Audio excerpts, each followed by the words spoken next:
Did you know that only 6% of people successfully sustain a lifestyle change with given direct advice?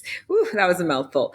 Only 6% of people successfully sustain a lifestyle change when given direct advice, according to the American Psychological Association in 2020. However, they did find that when you use motivational interviewing, the success rates dramatically increased by about 50%. So, we're going to discuss in this video why telling people what to do doesn't work, the 4 principles of motivational interviewing, including rolling with resistance and supporting self-sufficiency. But first, if you're new to my channel, welcome. My name is Dr. Erica Steele. I'm a board-certified naturopathic doctor. I hold 7 degrees in my field, all in the natural healthcare space. I like to say, if I went to school, so you don't have to. If you absolutely love a holistic lifestyle and want to learn more, you have come to the right place. All this week, I teach Morning Flow, 6 a.m. Eastern Standard Time, Monday through Friday.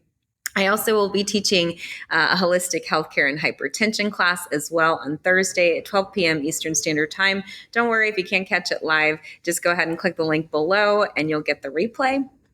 If you're in my intro to holistic medicine class this week, Wednesday at 7 p.m. as well as Saturday at 11 a.m. Eastern Standard Time, we'll get all into more in depth into subjective data, motivational interviewing, all the things we'll talk about. All right, so now let's talk about what exactly is motivational interviewing.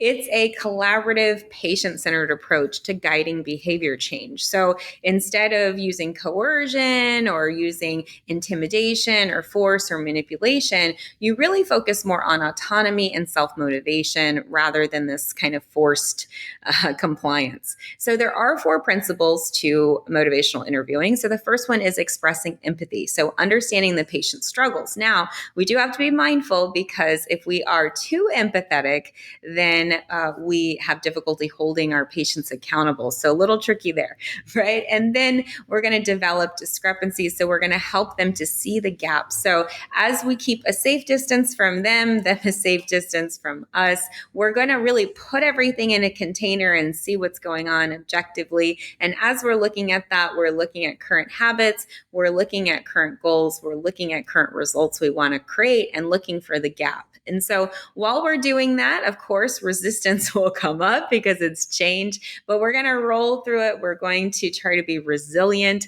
Naturally, we as clinicians need to work on ourselves in order to be able to roll with the resistance because, boy, sometimes patients pack a punch. And so while we're working with people, it's about supporting self-efficacy. So really not giving them their power back, but more so supporting them in retaining their power because they want to give it over.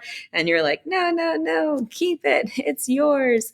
And so we want to reinforce patients' ability to make changes, empower them, motivate them, and inspire them. So we use motivational style interviewing a lot in holistic medicine because if we tell a person what to do, oftentimes, I know me, I'm not going to want to do it. And so instead, we ask guided questions to help them discover their own solutions for themselves. And that also cuts down on some transference and those sorts of things. So as an example, instead of saying you need to quit sugar, right? Instead, you can ask, how do you feel after you're eating sugar? And, what small changes feel realistic for you, or go ahead and track your sugar for me and track your symptoms. And sometimes as you begin to do that, you'll start to make connections. Oh, when I eat sugar, this is what happens. When I don't eat sugar, this is what happens. So it's a really good reflective tool as well. So have you ever changed your habit